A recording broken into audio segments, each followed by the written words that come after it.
Porque o que a gente nota, né, doutor Paulo? Eu falo sempre que aqui no canal a gente está começando a entrar em compasso de espera, porque a gente é muito antenado com tudo que acontece no mundo, né? É para as eleições americanas do ano que vem, porque é o evento, é o próximo evento aí, grande evento, que pode mudar muita coisa. A gente está vendo que existe uma pressão muito grande em cima do candidato Donald Trump nos Estados Unidos. Ele pode ser que ele seja preso, a possibilidade é muito grande dele ir para a cadeia mesmo, já foi acho que indiciado, mas ainda falta, né, a prisão efetivamente. E isso vai mexer com todo o quadro político eleitoral dos Estados Unidos. Então a gente está esperando isso. O que vai resultar disso daí, porque já vem as prévias e toda essa discussão, e são ungidos os candidatos. Eu acredito que o Biden vai tentar a reeleição, o detentor do mandato, da cadeira, é sempre o candidato natural do partido, porque tem mais chances, né? Mas eu estava falando do dia, pode haver uma repetição do efeito Lyndon Johnson em 68. O Lyndon Johnson não quis se candidatar em virtude exatamente da Guerra do Vietnã. Mas eu queria fazer uma pergunta para o senhor. A presidente Dilma, ela já deu umas declarações contra o dólar aí bastante interessantes, né? E eu acho também a ida dela para o BRICS é uma coisa bastante simbólica, bastante indicativa das posições do presidente Lula. E ele também deu algumas posições, ele deu algumas declarações aí que indicam que ele é a favor aí do fim da hegemonia do dólar, né? Mas a gente nota, doutor Paulo, o ano passado a gente notou que havia uma pressão, um interesse muito grande do presidente Biden, da equipe dele, pela vitória do presidente Lula, né, que efetivamente aconteceu. O senhor acha que, de uma certa forma, o Biden e o establishment americano estão meio decepcionados com essas declarações do Lula? Como é que o senhor enxerga tudo isso daí? O Lula, não só eles, mas, por exemplo, o Lula no cenário internacional, né? Por exemplo, o Zelensky, o zero e vezer em fazer críticas, etc., ao posicionamento do Brasil. Como é que o senhor acha que o mundo hoje está vendo esse terceiro mandato do presidente Lula? Olha, o Lula é muito respeitado internacionalmente, viu? Eu pude perceber isso já quando ele foi presidente da primeira vez, no Lula 1 e o Lula 2, que estava em Washington nessa época, grande parte desse período, e o respeito pelo Brasil e pelo Lula era muito grande nesse período, sabe? E com a prisão, a maneira como ele resistiu à prisão, cresceu a imagem do Lula, sabe? Cresceu, ele voltou, deu a volta por cima, conseguiu voltar à presidência, então ele é muito respeitado. O Biden, na minha leitura, que não é original, mas vou dizer aqui rapidamente, o Biden tinha uma questão que era a proximidade do presidente Bolsonaro com o presidente Trump. Sim, né? Pesou bastante, né? E o Bolsonaro, ele chegou ao ponto de questionar a legitimidade da eleição americana. Ele falou isso publicamente, lembra? Sim, eu lembro disso. Foi um dos últimos a reconhecer. Até o Bibi passou na frente dele. Foi um dos últimos a reconhecer a vitória do Biden. Um erro crasso, né?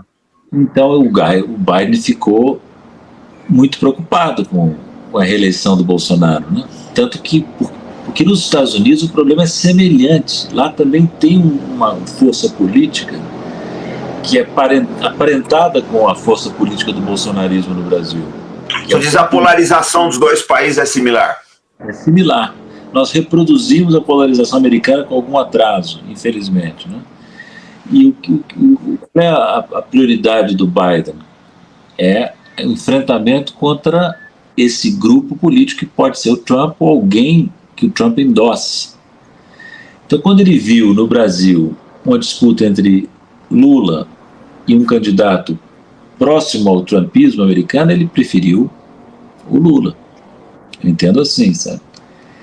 Ele ajudou um pouco, né? Porque se manifestou pela legitimidade das eleições, manteve contato com o Lula.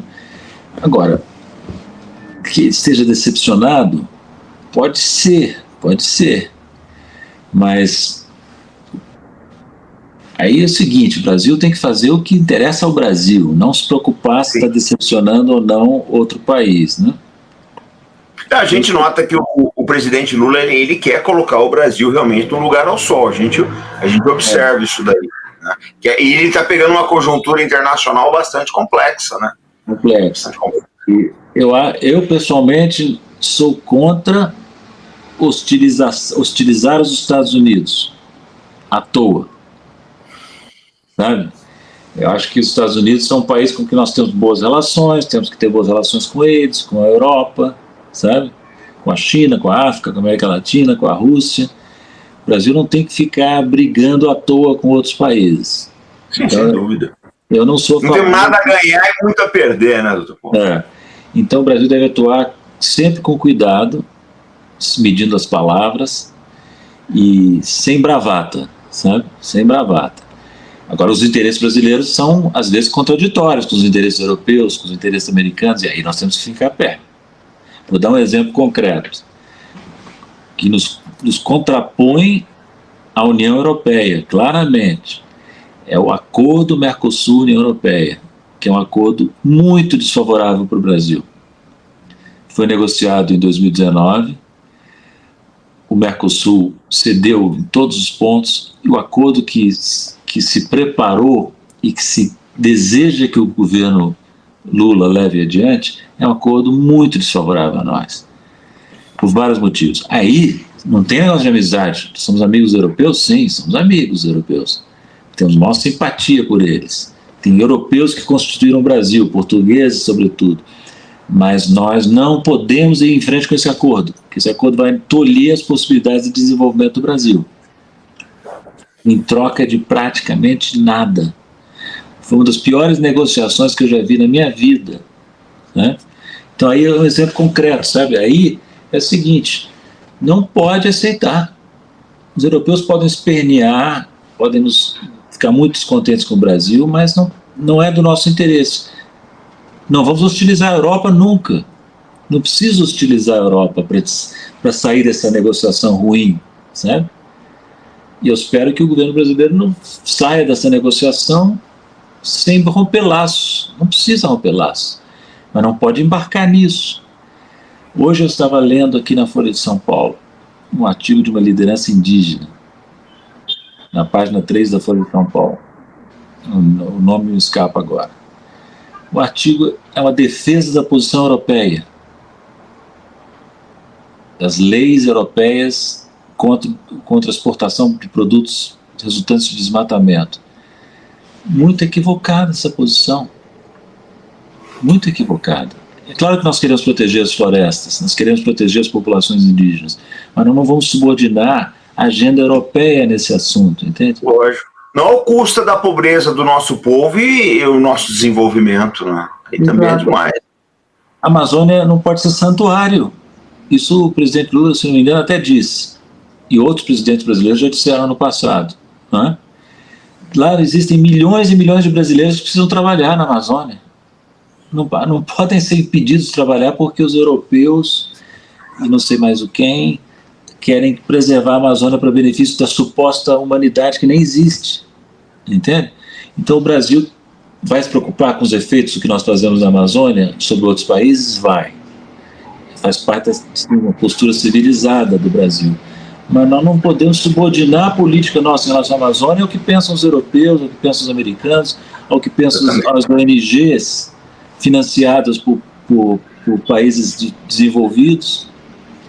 E esses grupos indígenas brasileiros, eles têm estabelecido laços diretos com os Estados Unidos e com a Europa, o que é problemático,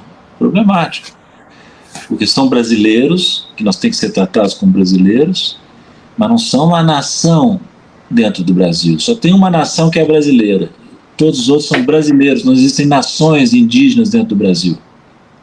Isso é uma coisa que nós não podemos admitir, sabe? Sem dúvida, sem dúvida. Então, é muito cuidado com isso, sabe? Porque os europeus... acho que eu citei na nossa última conversa uma frase do general de Gaulle, que dizia: as nações não têm amigos, têm interesses. É isso, sabe? Nós temos que ter os nossos interesses preservados e defendidos, inclusive contra os maus brasileiros, que são muitos. São muitos. Olha, em toda a minha vida profissional, lidando com questões internacionais, dentro do governo, fora do governo, em entidades internacionais, eu vou lhe dizer, comandante, eu tive sempre muito mais problema com os brasileiros do que com os estrangeiros. Os falsos brasileiros, que minam o interesse brasileiro. são muito mais problemáticos os estrangeiros. Se você está com um americano negociando com um europeu, com um americano, com um chinês, você está negociando com outro país que é outro interesse. O pior é a quinta coluna. Sim. Os Kislings do Brasil são complicados, doutor Paulo, a gente sabe disso. Muito complicados. E ao longo da minha vida inteira eu enfrentei isso. Desde os anos 80, quando eu comecei a trabalhar no governo federal brasileiro, e depois, ao longo da vida, é vida dura, porque o brasileiro nem sempre está à altura do Brasil. Esse é o problema, sabe? É um grande país com uma camada dirigente muito deficiente, sabe? Muito atrasada, sem noção da nação brasileira, sem noção do povo brasileiro. Porque não existe nação sem povo, né? Não adianta defender o nacionalismo se o povo brasileiro não está engajado com justiça no projeto nacional brasileiro.